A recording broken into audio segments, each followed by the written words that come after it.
राधे राधे। जय श्री कृष्णा। आप सभी का मेरे YouTube चैनल पर हार्दिक स्वागत है। इससे पहले आपने मेरे चैनल पर माघ मास महात्म अध्याय 19 सुना।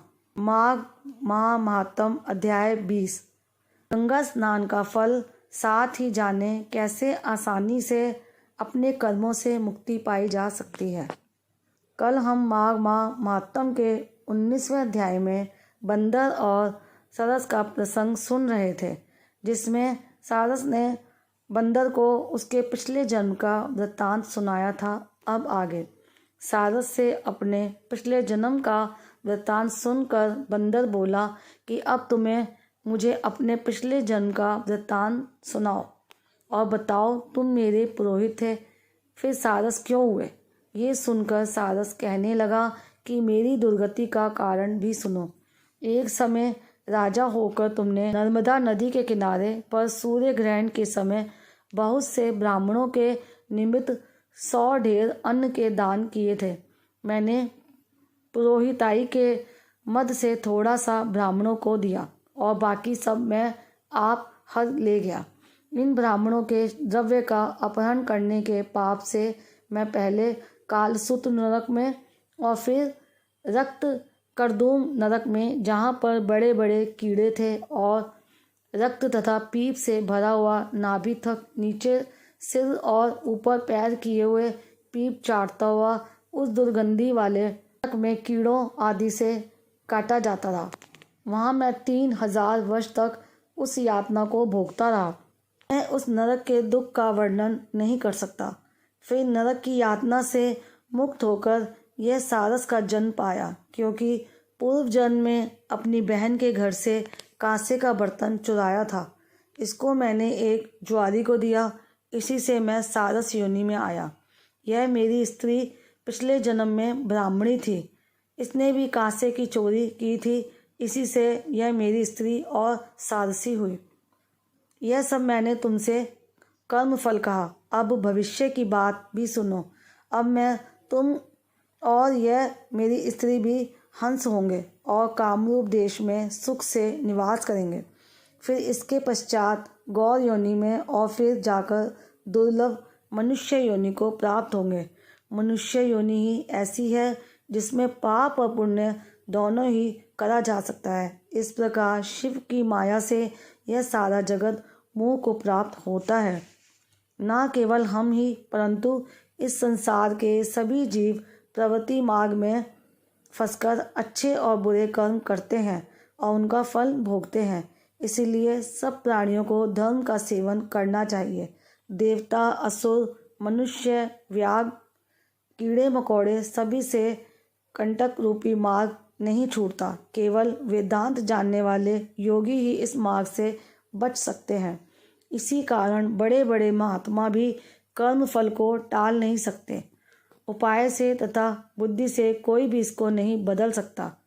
तुम पहले राजा थे, फिर नरक में गए, अब बंदर की योनि में वन में फिरते हो और फिर अगला भी ऐसा ही जन्म पाओगे तुम। ऐसा विचार कर आनंद पूर्वक और धैर्य धरकर विचरते हुए काल की प्रतीक्षा करो।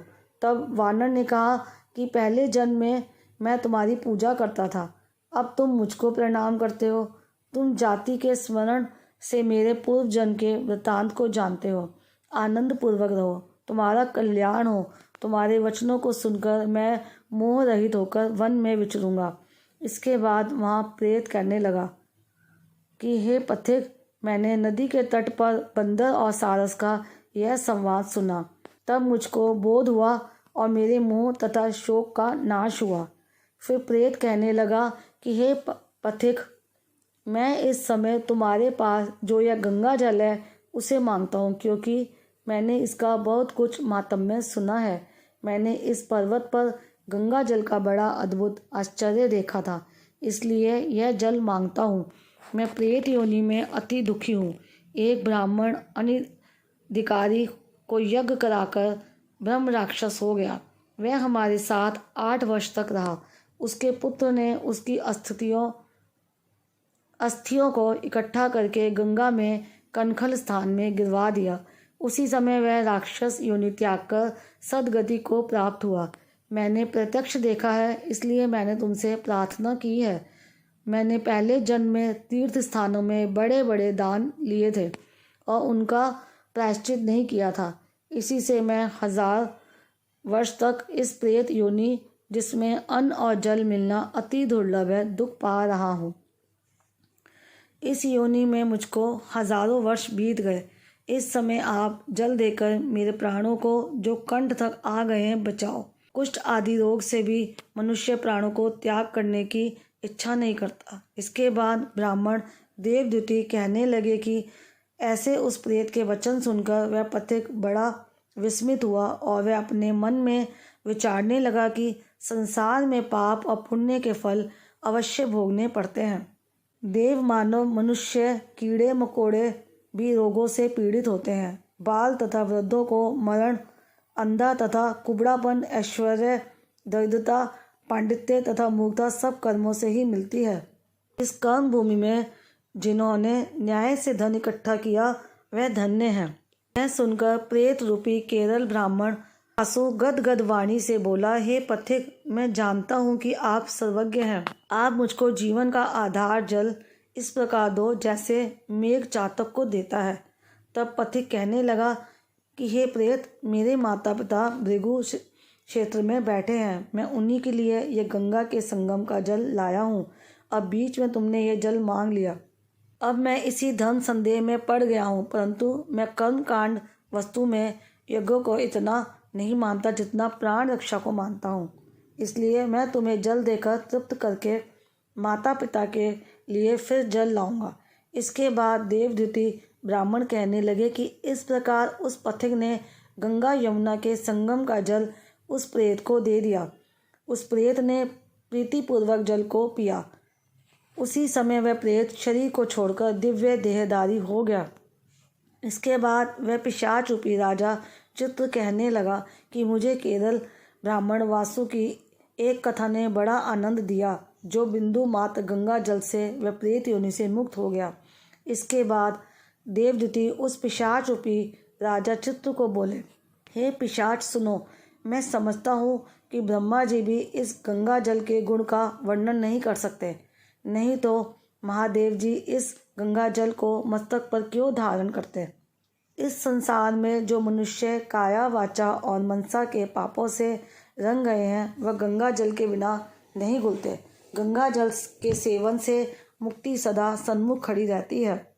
जिसके जल को स्पर्श करते ही प्रेत पितत्व को छोड़कर मुक्ति को प्राप्त होते हैं। जो गंगा स्नान करता है वह वैष्णव पद को प्राप्त होता है।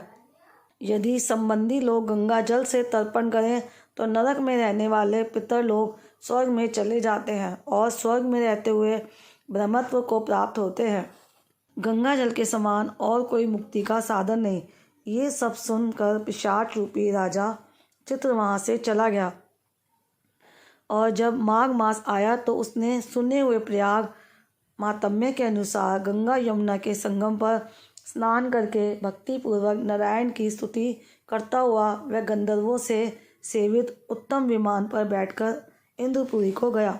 इसके बाद नोमेश ऋषि वेदनिधि ब्राह्मण से बोले, सो हे द्विज, यह पाप मोचन नाम का पुराना इतिहास पापों का जल्दी ही नाश करता है।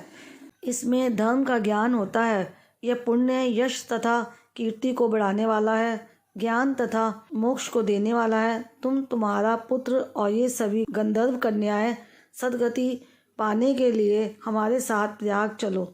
वहाँ पर हम सब ऐसा स्नान करेंगे जो देवताओं को भी दुर्लभ होता है। वहाँ पर श्राप से पैदा हुआ पिशाचपन सब नाश को प्राप्त हो जाएगा।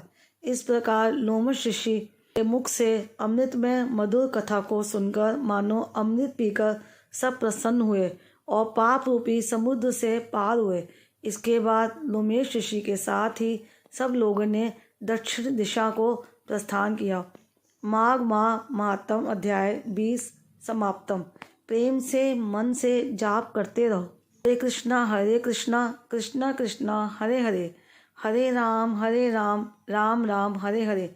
याद रखो, कलयुग केवल नाम आधार। नाम जाप से ही कृष्णा प्रेम और मुक्ति पाई जा सकती है। अगर आप सब पहली बार मेरे चैनल पर माघ मास महात्म के अध्याय सुन रहे हैं तो आप सभी से मेरा अनुरोध है कि चैनल को सब्सक्राइब करने के साथ साथ बेल आइकन प्रेस करना मत भूलिएगा, ताकि मेरे चैनल पर हर दिन नियम से अपलोड होने वाली वीडियोस की जानकारी आप सभी तक समय से पहुंच सके। राधे राधे, जय श्री कृष्णा।